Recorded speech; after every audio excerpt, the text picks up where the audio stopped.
Dober večer, cenjene gledalke, spoštovani gledalci. Moje ime je Aljuš Pertinač. Najbolj pomembni so torki, ne verjamete?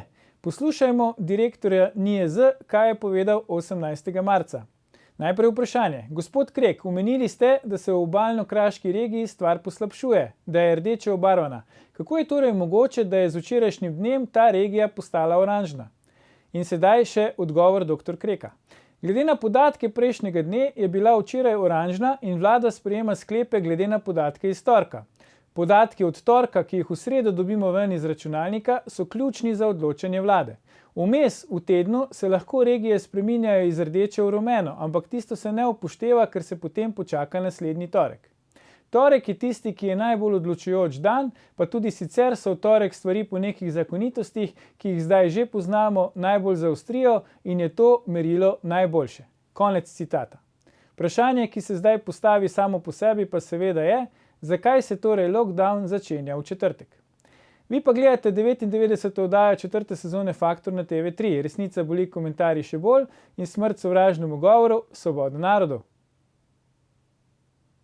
Danes bomo za vas komentirali, čigav predsednik je Janša, slovenske vlade ali zgolj SDS. Zakaj se zdi, da je Janez Janša bolj konstruktiven v opoziciji, kot pa ko je na oblasti, nam bosta pomagala razvozlati naša stalna komentatorja, dr. Peter Gregorčič in Marko Pavlišič. Toplo pozdravljena. Dober večer. Dober večer. Peter, Marko, za začetek eno lahko vprašanje. Vidva, ko vidite Janeza Janšo na televiziji, kaj pomislite? O, lega, moj predsednik vlade ali zgolj predsednik vlade? No, jaz ga doživljam kot svojega predsednika, ker tudi spoštujem inštitut predsednika vlade in dejansko vsakega predsednika vlade doživljam kot svojega predsednika. Ne. Se tudi dejansko je, ne? Ker imamo samo to vlado, ki jo imamo. Tu se strinjam. Ne. Kaj pa ti, Marko? Jaz pa čisto pošteno povem, da pomislim predvsem predsednik vlade. Ne? In naj dodam še to, da tudi v tisti vladi, kjer sem bil nekako član neke koalicije, ne, tudi tisti vladi, sploh ne vem, če bi lahko rekel, da je bila moja vlada. Ne? Pač, z vladami je tako, vlade sprejemajo razne ukrepe, razne odločitve, z nekaterimi se strinjamo, z nekaterimi se ne strinjamo. Jaz to rajše razmišljam o vsakem posameznem ukrepu, vsaki posamezni odločitvi, ne pa o tem, a je moja ali ni moja. Ne? Ok. Ampak zdaj, če pogledamo recimo, ne, pač vlada, ti si rekel, Marko, pač ne pomisli moj predsednik vlade, Peter, ti si rekel, pomisli moj predsednik vlade, a to pomeni, da imamo tudi mi trije in seveda vsi ostali, tudi kaj besede potem pri tem, kakšen je ta predsednik vlade, kako se obnaša, kot je rekel Marko, kakšne ukrepe sprejema ali ne, povajno? Ja, imamo seveda, ne. Posredno z volitvami, tako kot nam določa ustava. Se pravi, volimo stranke v državni zbor, ki izvolijo predsednika. Ne. Težava morda slovenskega volilnega sistema je, da imamo zelo nizek parlamentarni prag, imamo potem posledično zelo veliko strank in je potem zelo težko sestaviti vlado, ki bi kaj naredila, ne, ker je treba sklepati preveč kompromisov. Ne. Tako da, ampak seveda, kot v vsaki demokraciji na volitvah imamo besedo. Ne. Ja.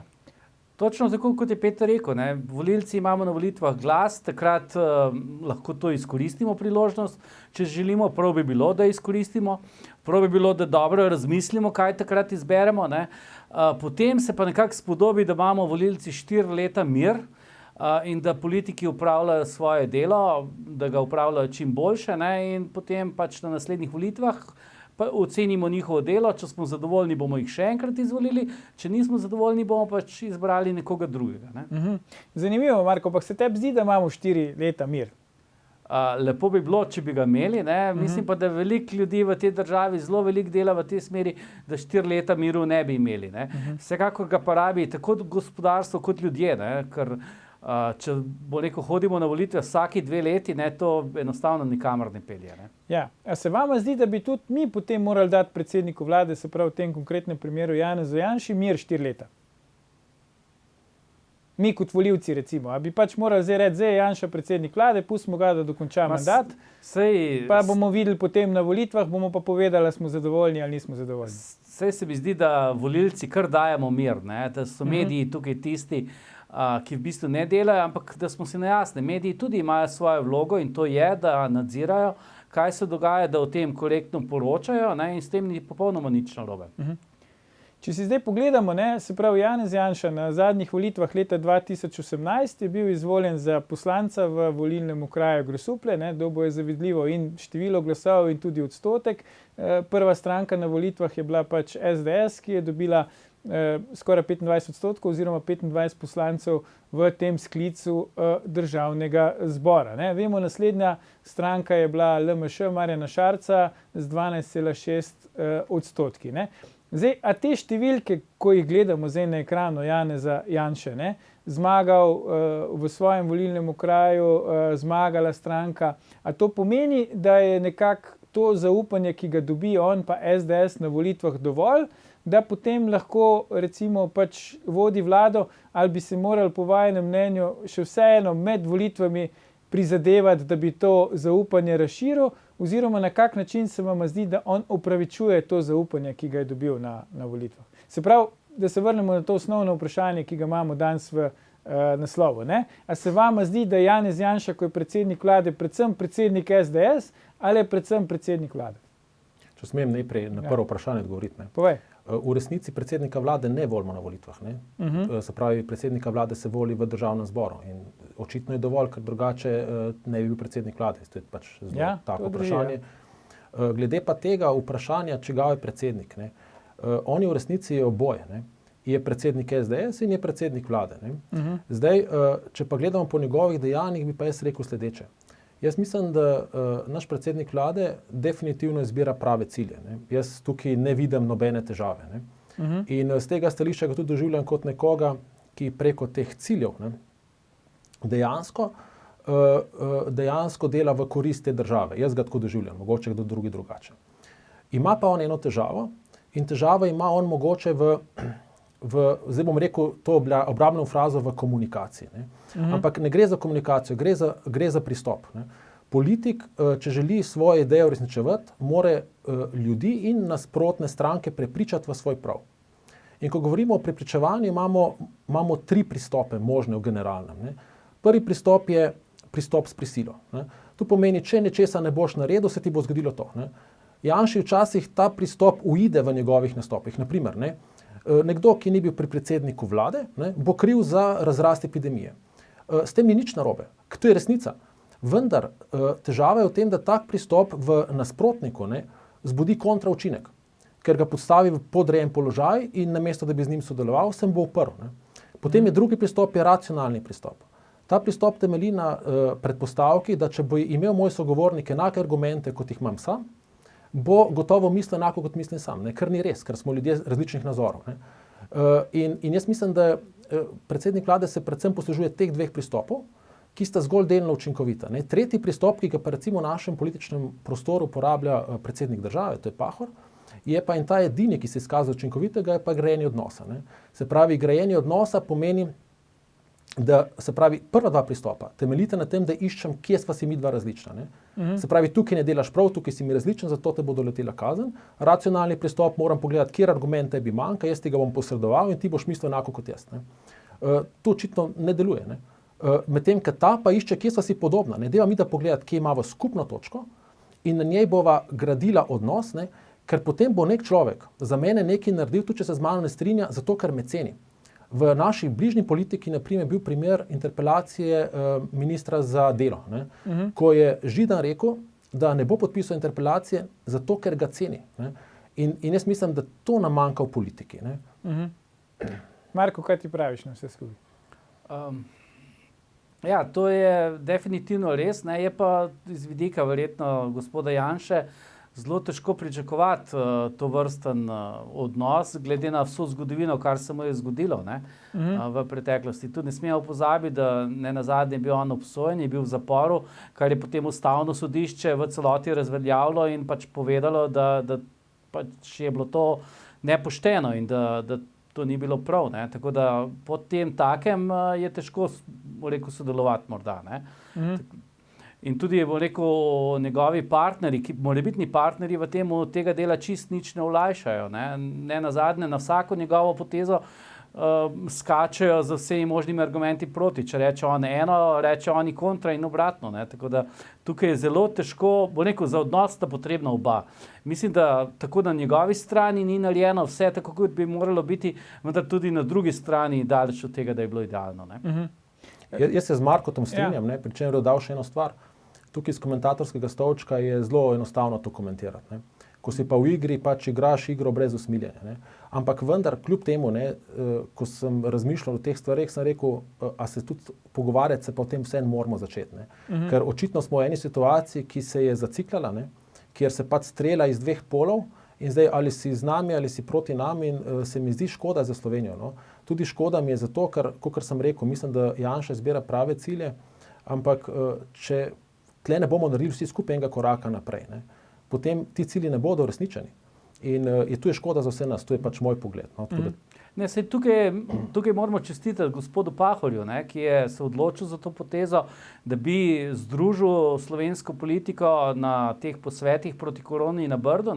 Vendar kaj se je zgodilo? Tudi ne samo, da z Janšo se ne mara pogovarjati, ne mara se pogovarjati tudi s predsednikom Pahorjem.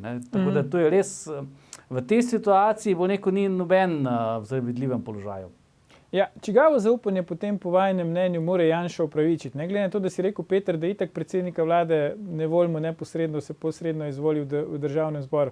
A pač volivcev SDS-a ali tistih poslancev, tistih strank, ki so ga izvolili za predsednika vlade, ali kiro tretje? Ja, najprej more upravičiti zaupanje svojih volivcev. Ti so mu garantirani, da bo spet bil zmagal na volitvah glede na vse stranke. Če bi pa zmogel še ta korak, ki sem ga omenil, bi se pa lahko zgodilo, da bi dejansko dosegel tisto, kar je imela nekoč SDS 50+, ker mislim, da tam bi nagovoril sredinske volilce. Zdaj, trenutno situacijo, ki imamo, je pa v resnici, jaz se bojim, da smo mi v situaciji anti-izbire. Zdaj, tale anti-Janša na levem polu poznamo. Ampak jaz mislim, da desen pol je pa sledeč, ker ima Janša to, kar sem opisal, veliko volilcev z desne doživlja ambivalentne občutke. Kar pomeni, Janša se mu zdi edina pametna izbira, pri čemer se ne strinja z njegovim pristopom in včasih izbere Janšo, zato, ker nima druge izbire. Potem pa sredinski volilci pa ostane doma. In zato tudi pri nas uspevajo tile novi obrazi, ker ko pride nov obraz, pride do neke politične zaljubljenosti. Zaljubljenost je značilno, da projicira svoje želje na tisto zaljubljeno osebo, projicira svoje želje pričakovanja. Tu recimo se je zgodilo pri Cerarju izjemno učinkovito in potem ta nov obraz razreče nekako tele volilce SDS-a, da Janša ne zmore čez 30%. Bomo dali Marku besedo po oglasih, bomo zdaj predelali malo tole zaljubljenost, da vidimo, če nam to gre, ampak ne nam gledalke, gledalci se vrnemo po oglasih, ko nadaljujemo s komentiranjem, čigav predsednik je Janez Janša. Ostanite.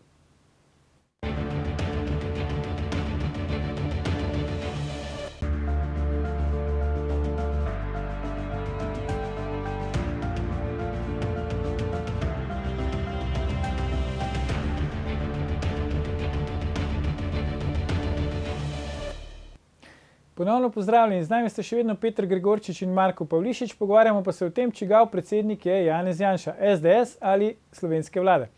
Marko, si ti hotel še kaj dodati k temu, kar je Peter rekel, sem te rih prekinil, izvoli. Ja, prej si v bistvu vprašal, čigav predsednik je Janša in Janša je predsednik, slovenske vlade, ampak slovenski politični prostor je takšen, da imamo strankarski sistem, kjer stranke imajo svoje programe, z njimi grejo na volitve in tisti, ki dobi pač zaupanje volilcev, je potem nekako zavezan uresničevati ta program. Tako da Janša je tukaj na nek način zavezan uresničevati program, s katerim so šli na volitve. Ker pa je vlada koalicijska, seveda mora tukaj priti do dogovora z ostalimi partnerji v koaliciji in potem kot rezultat tega je nek skupni program, ki ga potem izpolnjujejo. Nekako ni smiselno, da bi Janša bil predsednik vlade in bi zdaj izpolnjeval program, Levice ali pa socialnih demokratov. To nekako ne je peljalo nikamor. Tako da Janša je tukaj zavezan programu, s katerim so šli na volitve in pač tudi programu koalicijskih partnerjev. Njihova naloga pa je, da to čim boljše izpeljejo. Pa se vama zdi, da je Janša uspešen pri tem uresničevanju tega programa? Stranke SDS, recimo. Zdaj, ko pač je eno leto je že, kar je njegova vlada, lahko damo neko oceno. Se pravi, se vam zdi, da je poudarjeno, dobra epidemija je posebna zgodba, ampak se vam zdi, da je poudarjeno v delu vlade ta program SDS-a ali ne? No, jaz bi rekel, epidemija ima tukaj veliko vlogo. In vse, kar je naredila vlada preko epidemije, ne? Se pravi preko PKP zakonov, ki jih je sprejela 8 in so bili odlični, je bonus. Ne? In kot sem zdaj malo sledil v zadnjem času, so določen svoj program začeli dajati naprej. Je pa res, da recimo nekih strukturnih reform se pa vsaj ne govori se veliko o tem, da bi začeli. Ne? Ampak je res treba tu vedeti. Ta epidemija je bila zelo, zelo naporna. Ne vem, še zmeraj je še, ne? Ja, ampak je bila dejansko tudi zato, ker oni so dejansko v petek so bili izvoljeni, v soboto so mogli že začeti delati. Ne? Tukaj ni bilo nobenega časa za neko proslavljanje, ki bi bilo tukaj tudi spodobno v končni fazi. Ne? Ampak in dobili so državo nepripravljeno na tem pogledu in so mogli najprej te stvari zrihtati. Ne smemo pozabiti, da protesti, ne, da so koruptivni, so začeli že preden so sploh prišli v pisarne.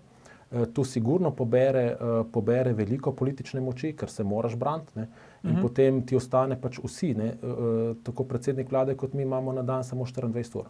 In ko ti jih zmanjka. Ne pozabimo tudi, da so imeli izjemno veliko interpelacij. Ne. Začelo se, ne vem, s Hojsom, pa potem Pivčeva bi bila interpelirana, če ne bi odstopila. Zdaj zadnje 3 interpelacije. Ne. Jaz sem slišal, da neki ljudi celo mislim, da je ministrstvo šlo po teh interpelacijah. Enostavno so se skurili. Tako interpelacijo prepraviti obrambo ni samo, da minister pride en dan v državni zbor. Že tukaj je, moramo vedeti, 16 ur, to je 2 delovna dni, čeprav enemu dnevu. Ne.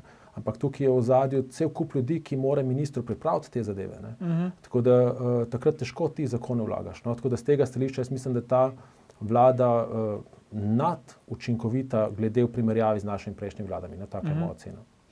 Zdaj, Marko, ne, če preslikamo to, kar si rekel prej, se pravi program. Zdaj, Janša je dobil, kot smo videli že v uvodu vdaje, ne, več kot 2-krat več glasov na volitvah oziroma SDS kot pa recimo stranka Marjana Šarca. Ne. Se pravi, z tega vidika bi nekako pričakovali, da je ta program SDS-a bližje večjemu delu volilnega telesa kot pa recimo program LMŠ-a. Ne. Zakaj potem recimo taka nasprotovanje, taka averzija do Janeza Janše ali pa do SDS-a, ko je na oblasti po tvojem? Zdaj, nekako levi del političnega spektra ima glavne enega zelo jasnega nasprotnika in to je Janez Janša in že vrsto let v bistvu direktno pikirajo proti njemu, ne, in to ne z programskimi točkami, ampak z povsem osebnimi napadi oziroma z osebno diskreditacijo. Ne. In to se je seveda poznalo tudi pri tem, kako ga ljudje dojemajo. Ne nazadnje tudi Janša občasno pomaga z kakšno svojo izjavo pri tem. Ne. In tako da, ja, veliko ljudi verjetno je, na nek način ga ne mara, ne, pa morda niti ni jasno, zakaj točno, ne, in še manj ima pa to veze z samim programom stranke. Ne. Tukaj bi smel samo eno stvar reči. Izvoli, Peter. Tisto, kar je v prejšnjem, pred reklamami govoril Marko, ne, da je ta recimo Patria. Ne. Patria ni vplivala samo na Janšo. Ne. Patria je od leta 2008 do leta 2014 izkrivljala preference v javnem prostoru. Vi morate vedeti, da potem tudi tekma rata nepoštena. Ne. Ker če ti, se pravi, izkazalo se ta proces izkazal za konstrukt. Ne. In če zdaj ti, se pravi, 6 let, ne, tu prodajaš, ne, in tu lepiš na nekega človeka, ne, s tem definitivno izkrivljaš, ne, volilni rezultat. Ne samo takrat, ko so ga zaprli. Ampak ti s tem vplivaš na javno mnenje. Mediji imajo, če mediji niso objektivni, izkrivljajo politične preference ljudi, ne, in potem ljudje ne volijo več za programe, ampak volijo proti nekomu, ker se o njem govorilo lažnivo. Ne. Tega ne smemo pozabiti. Mi smo v bistvu, z tega stališča smo mi, cela Slovenija je Patrio zelo drago plačuje še vedno, ne, ker smo, ta polarizacija je del tudi tega. Ne. To je moje mnenje. No. Če se pa vrnemo nazaj na program, ne, sej Janša je nazadnje v svojem pismu, ne, ki je tudi kar odmevalo v javnosti, napovedal, kaj vse bodo naredili še do konca tega mandata. Ne. Recimo, ena od zadev, ki se že dolgo nekako omenja v Sloveniji, je zakon o dolgotrajni oskrbi, ne, in to je nekako napovedal, da bo do konca tega leta pod streho. Ne. Pa še par drugih točk, da če to uspejo narediti, jim je samo za čestitati. Ne. Je pa to zelo ambiciozno, bi še dodal. No. Ja, zdaj nehvaležno je gledati podporo pač vladi in stranka med volitvami, ampak drugega pač imenovalca kot tega nimamo. Te pač javnomnenjske ankete, ki jih mediji objavljajo, ta zadnja je bila pač Mediane za Pop TV, po kateri ima vlada 30% podporo, med strankami pa pač vodi prepričljivo SDS z 18%. Ampak tole me zanima, ne? Glede na to, da imata po tej isti anketi Nova Slovenija 4,6, SMC pa manj kot 1,5% podpore, skje potem po vajinem mnenju pride še ta razlika od recimo seštevka teh treh strank pa do 30% podpore vladi. Se pravi, nekdo podpira vlado, pa ne podpira te tri stranke, ali se še ne zna odločiti, katero od teh treh strank bi volil? Zdaj morda bi najprej rabili tudi cele številke, pa pogledati, koliko je vsota teh. Ker se mi zdi, če se štejemo, koliko si rekel, 18%. Ja, to so samo tisti, ki so odločeni. Ne? To ni volilna napoved, se pravi, se ne dela potem projekcije. Kar pomeni vsota prije nekakšnih 50-60%. Ne? In zdaj, če to nekako normaliziramo in preračunamo na volilni rezultat, pa pride nekako podpora SDS-u, verjetno zelo podobna podpori, kot so izmerili vladi, in se zadeve čisto lepo ujemajo. Ne? Kaj pa ostali dve, Peter, koalicijski stranki nima koristi ali ne koristi, da sta v vladi z Janezom Janšo? Ja, ne vem, zdaj, kar sem jaz opazil, recimo pri zadnji anketi, njihovi ministri so bili pred interpelacijami zelo visoko. Zdaj, kot sem gledal, vsaj na Pop TV-ju, Janez Cigler Kralj je izpadel. Ne. Tako da zdaj, tu zdaj težko rečem, ampak kar si pa mislim, težava je tega, ne, in tu je recimo najboljš SMC, pa Desus je tu najboljš opazil. Ne. Kdor je z Janezom Janšo v vladi, se ga trga. Ne. Tako da z tega stališča ti težko koristi, ker se na te lepi potem vse mogoče tudi laži, ne, in se dejansko te napada na stalno, ne, kar lahko slabše vpliva kasneje na tvoj rezultat. Ne. Tako da to je zelo tako triki vprašanje. Ne. Ko si že omenil SMC, vemo, tam se je zgodilo, da so 3 poslanci izstopili iz poslanske skupine, še s enim poslancem, bivšim Desusa, bojo ustanovili skupino nepovezanih poslancev. Poglejmo si en tweet predsednika vlade, ki je v bistvu komentiral to dogajanje v svoji do včeraj še tako rekoč drugi največji oziroma največji koalicijski partnerici. Ne. Ko se tisti, ki streljajo hrbet, odkrito predstavijo k nasprotniku, to vedno ukrepi vsako obrambo. Nihče ne voli stranke, ki je nekje vmes, na trhlih temeljih in v močvirju ni mogoče graditi dobre hiše, prav tako ni možno dobro prodajati blaga, s katerim je trg že preplavljen. Zdaj, vajino mnenje. Ta zapis je za standarde našega predsednika vlade kar mil, se mi zdi bolj tak filozofski. A bo dosegel po vajinem mnenju tisto bazo, njegovo strankarsko, ali je namenjen komu drugemu, ali kako ga vidva recimo vidite?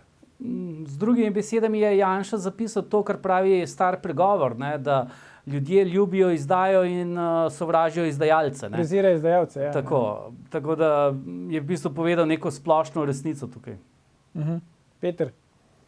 Ne vem, tu so pač Janševi tviti. To je recimo ta pogled, ki jaz mislim, da Janši pri njegovem volilnem telesu, tistih 220 do 290 tisoč ljudeh, koristi. Medtem, ko zaradi teh tweetov zelo verjetno nikdar ne bo uspel osvojiti neopredeljenih, razen če prišli res situacijo, da bi recimo bile zdaj takoj volitve mogoče, ne, ker je levica totalno razsuta in se ne bi uspela nekako zbrati pa zmeniti. Potem mogoče bi se tu prelilo v zelo velik procent. Sicer pa ne verjamem, da lahko s temi tweeti nagovori tiste volilce, ki niso znotraj njegovega sicer izjemno velikega, ne, to ne smemo pozabiti, volilnega mehurčka. Mislim, po svoje je tukaj zanimivo recimo spremljati debate v parlamentu in potem brati tweete, ne, ker v parlamentu ponavadi uporabljajo zelo lepe izraze, gospod ta pa ta in tako dalje, čeprav potem sledijo precej grobe besede. Ne? Se pravi, spoštovani poslanec in tako dalje, vi ste eno veliko Teslo. Ne?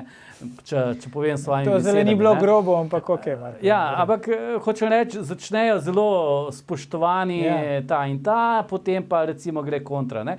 Na Twitterju je pa pač so bolj snete rokavice, ne? In gre kar direktno od začetka. Ja, sej, mene je bolj zanimalo to sporočilo, se pravi, to nakazuje, da bo zdaj pač predsednik vlade šel bolj v neko konsenzualno smer po vajinem mnenju ali ne. Ampak pejmo mi naprej z našo današnjo temo.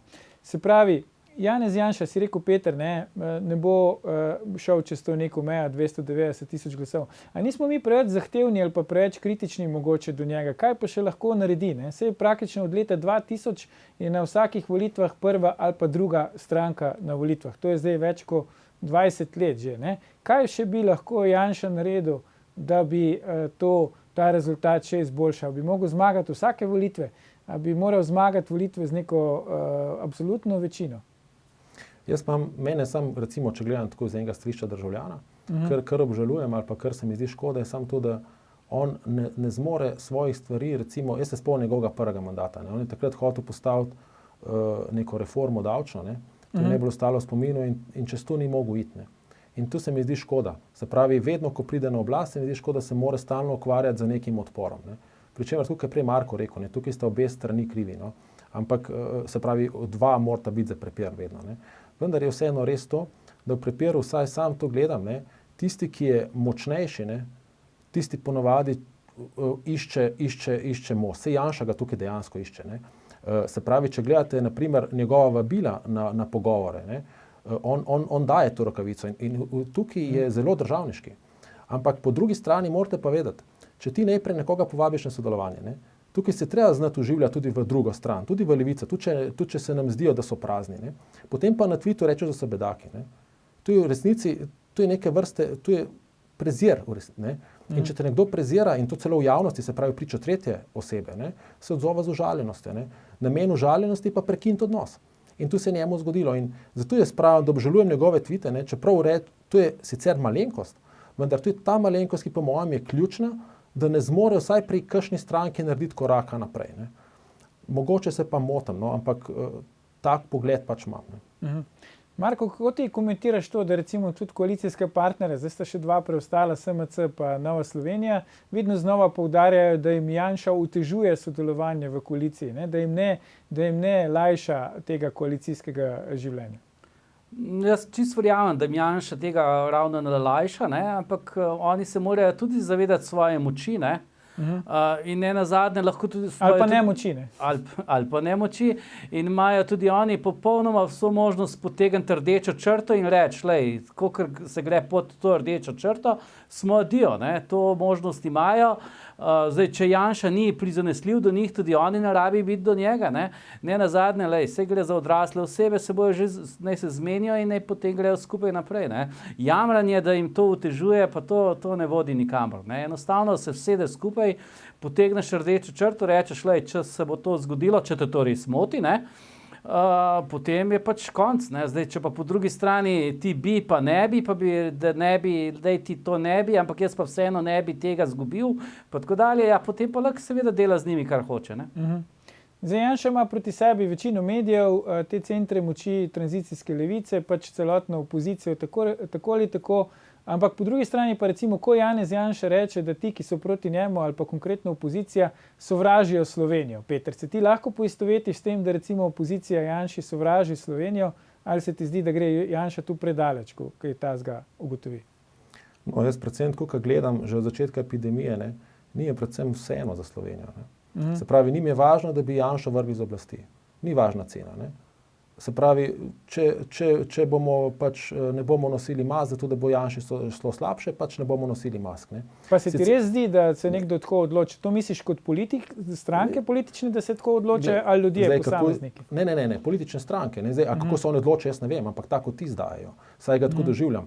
Pričemer se mi pa vseeno stvar, ki pa se mi zdi vredna pohvaliti, se mi zdi, da je leva opcija.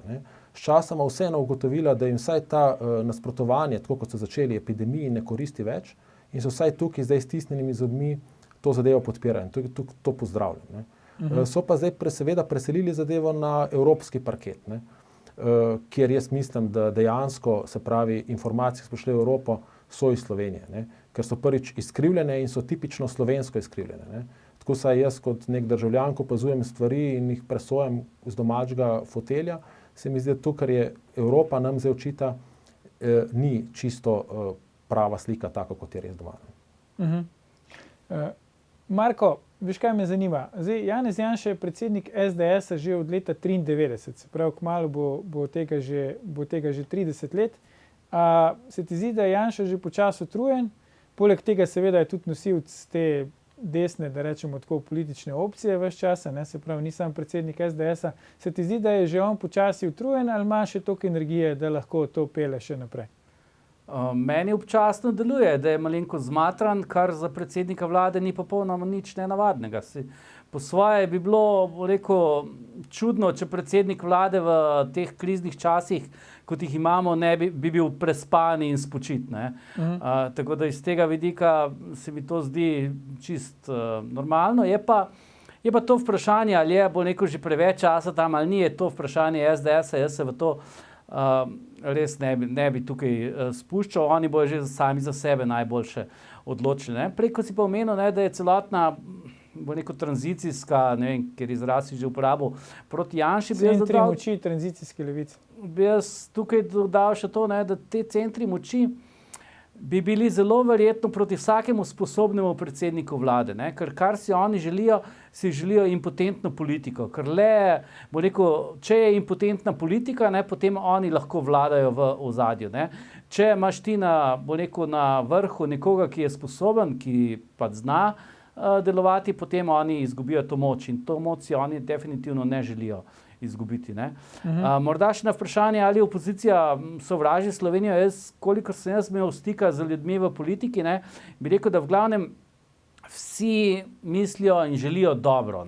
Ampak pot v pekel je ponavadi tlakovana z dobrimi nameni. Sej, recimo, neke ideje socializma se zelo, zelo lepo slišijo in ljudje, ki jim sledijo, verjetno želijo zelo dobro, ampak ponavadi pa te zadeve zaidejo v neke krvave zgodbe in v neko dolgoletno stagniranje naroda. In rekel, ni vse samo v lepih namenih. Peter, je Janša za SDS ali pa desno politično opcijo to, kar je bil recimo Tito za bivšo Jugoslavijo? Se pravi, ko ga ni bilo več, je bilo konec tudi Jugoslavije. Ko se bo Janša, kdaj, če se bo poslovil iz aktivne politike, misliš, da bo to pomenilo za SDS, za desno politično opcijo enak udarec, kot je recimo za bivšo Jugoslavijo pomenila pač smrt Tita oziroma to, da Tita ni bilo več v aktivni politiki? Zdaj, ta primerjava v slovenskem političnem in tudi javnem prostoru zelo nehvaležna. Te primerjave ne bi želel neposredno delati. Tito je bil diktator. Saj nismo govorili o tem, je diktator ali ne. Zdaj pa recimo raj bi naredil to primerjavo naprimer z Drnovškom. Ko je Drnovšek zapustil LDS, je LDS razpadla in to je v resnici tista zadeva, ki je levico tako šibila, da se ne more sestaviti. Se pravi, tu je težava. Tukaj jaz mislim, da ta težava se zna pojaviti. Zakaj? Ker ko imaš ti tako močnega voditelja, se pravi celotna struktura deluje, se pravi, on je ključni del. Kot jaz vem, mislim, da pa tudi on je dejansko izjemno sposoben človek in dejansko njega ne moreš okrog prinesti. In potem se lahko vsi zanašajo na njega. In zdaj težava tega tudi v tem, če hočeš biti stalno voditelj, jaz mislim, da enako sposobnega težko pusti zdravo, ne kako je SDS, ampak nasplošno v drugih sistemih. Zakaj? Ker prej slej te bo prerastel, če ne drugega, ti prideš v 65 let, on jih ima 45. Čisto življenjsko je močnejši od tebe. Ampak to je nek naraven proces, to nam vsem sledi, se vsi mi se staramo in za nami prihajajo mlajši, sposobnejši. Če ima nekega naslednika, ki ga je vzgojil, potem se mu to morda ne bo zgodilo, težava je, ker je drugi nivo.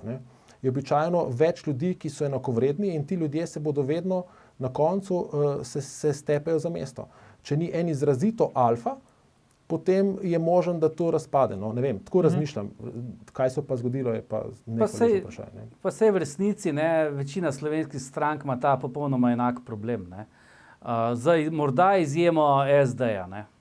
Če gre trenutno njihov predsednik, je vprašanje, kako se bo katerakoli od strank pobrala. Ampak zdaj, če gremo... NSI je recimo naredila teh par menjav, ampak oni so zelo majhni po procentih. NSI pa SD morda, ja. Zdaj, če gremo naprej s to primerjavo, ki se jo ti dal z Janezom Drnovškom, Peter, potem, ko je LDS razpadla, potem, ko se je Drnovšek umaknil, je SD dobila naslednje volitve, potem pa na vsakih naslednjih volitvah je bila neka stranka novih obrazov. Ta zadnja ni več zmagala Marjana Šarca, predtem Zoran Janković pa Miro Cerar sta zmagala. Vidiš ti podobno možnost tudi na desni, ali kako bi se po tvoje potem tam politične sile prestrukturirale? Glede, tega ne vem, ena stvar pa je pri teh novih obrazih, ki jaz vidim problematično, politika je obrt. Ne? Pomeni, da če pride nek nov obraz, lahko je doktor prava, lahko je marsikaj. Ne? Ampak politika je obrt in kdor se ni izučil politike, ne? Ko pride na mesto premierja, jaz mislim, da mu lahko stvari zelo hitro grejo iz rok. Ne? Tako da, zdaj pa ne vem, koliko je pa močna, če katere stranki lahko uspe obdržati tu podhodu svojega voditelja tako dolgotrajnega, je tu sigurno SDS, ne? Ker je izjemno organizirana stranka in z tega stališča je pričakoval, da imajo tudi ta vprašanja rešena, ampak ne poznam strukture notri, ne? Tako da bi to odgovoril. Marko, zdaj iz perspektive za nazaj se zdi, da nismo mogli misliti LDS-a brez Janeza Drnovška, ne, žal že pokojnega. A je enako velja tudi za SDS? Lahko mislimo SDS brez Janeza Janše? Roko na srce, SDS brez Janeza Janše ne vemo, kakšna stranka bo bila in kaj bo izsledilo. Ne. Podobno recimo se je zgodilo tudi SMC-jem po odhodu Mira Cerarja, ne, in zdaj, ko je Počivalšek, ne, je to neka druga stranka, ne, nazadnje je to očitajo tudi recimo nekateri nekdanji volilci, ne, in sploh na napovedane povezovanja, ki sledijo, ne, zgleda, da bo to iz neke liberalne stranke, če kadarkoli sploh bila, ne, postala neka ruralna stranka, ne, tako da menjava predsednika prinese vsekakor tudi menjavo kurza stranke. Zdaj, britanski časnik Guardian je novembra lani, se pravi po volilnem porazu Donalda Trumpa v ZDA, objavil en članek, kjer je v bistvu so napisali, da bi naj ta poraz Trumpa pomenil tudi, da je odklenkalo desnim populističnim voditeljem na svetu. In med teh 7 desnih populističnih voditeljev so uvrstili tudi predsednika slovenske vlade Janeza Janšo, poleg Viktorja Orbana, Marine Le Pen in še ostalih, da jih vseh ne naštevam. A se vama zdi ta njihova ocena fair? Se pravi, je Janša nek desni populist, ki paše recimo v to druščino, tako kot so ga pri Guardianu postavili? Če smem, meni se zdi, da ne paše. Ne. Zdaj, že pri sami desni imamo tukaj probleme. Ne. Slovenija je ena izmed držav, ki je najbolj razvezala mošnjo v tej krizi, ki se je odločila za res bogato socialno politiko glede tega. Ne. In tudi glede populizma, ne vem, kam bi Janšo tukaj, kje bi tu sploh najdel razlago za to. Ne. Če smem sam eno usporednico med temi mogoče potegniti, njihova značilnost je, da so bili vsi izvoljeni, ker so bili ljudje naveličani politične korektnosti, ne? Te sterilnosti. Ne? In to je resnici tudi to, kar se je zdaj zgodilo nedavno v Evropskem parlamentu. Poglejte, izkaže se, da je tudi to, da Evropa nam očita neke stvari, ki niso resne. To pomeni, da je Bruselj, da se Evropa, nekoč je bilo vprašanje, ali se Slovenija oddaljuje evropskih vrednot. Jaz mislim, da pravo vprašanje, ali se Evropa mogoče oddaljuje od evropskih vrednot. In ti voditelji, recimo, če pogledamo Janšo, ki ga najbolj poznamo, ne, oni imajo zelo nekonvencionalen politični pristop. Zdaj, ker ga nismo vajeni, mogoče ga tudi sam sem ga recimo po eni strani kritiziral v smislu, da je neprimeren. Ne. Ampak po drugi strani je pa tu nekaj novega v političnem prostoru in ljudje, ki so naveličani politične korektnosti, ne, si takih voditeljev v resnici želijo. Zato je Trump zmagal. Ne. In jaz sem prepričan, če ne bi bilo epidemije, bi Trump zmagal tudi druge volitve. Ne. Tako da tukaj je prednost Janše, pri čemer je Janša napram Trumpu v veliko težjem položaju, ker v Ameriki so mediji razdeljeni pol-pol in je ta bitka vsaj približno fair. Ne. Pri nas imamo pa, ne vem, 80, 20, 90, 10. In proti temu, ne, je v resnici rezultat Janše, da vedno zmaga volitve, fantastičen. In tukaj se strinja z njegovo trditvijo, ki je rekel poslanki Slugi, ne, da on ve, kaj počne, ker očitno ve, kaj počne. Ne. Vprašanje, če bi, mi lahko govorimo, da on lahko dobil 50-60, vendar moramo se zavedati, v izrazito njemu nenaklonjenem medijskem prostoru on dobiva fantastičen rezultat. Rezultat, ki ga nobena stranka, mogoče LDS, ne, ni nikdar dosegel, pri čemer LDS ni bil v tem položaju, da so bili mediji konstantno proti njej. Ne. In še eno stvar glede medijev bi rekel. Jaz sem v času Šarčeve vlade govoril z enim od veleposlanikov, ne, in je rekel, jaz ne razumem, ne, kako pri vas mediji napadajo opozicijo, ne pa vlade. Pazite, ker zdaj mediji opravljajo svoje delo, ampak tu so tujci tega ne razumejo. Ne. Naši mediji niso provladni ali protivladni. Naši mediji so pro-SDS ali proti SDS. Ne. In če SDS v opoziciji, potem mediji nazirajo opozicijo, kar je absurd. Ne. Ja, razen seveda naše vdaje, kjer zmerom napadamo vlado, nikoli opozicije. Dr. Peter Gregorčič, Marko Polišič, najlepša hvala za vajne današnje komentarje. To je bil predsedniku vlade Janezu Janši, že 556. faktor na TV3. Jutri bomo za vas komentirali, kakšna je Janševa podoba v Evropi in kako se je spremenila. Ne zamudite in pa ne pozabite, ni vseeno, kdo kaj reče.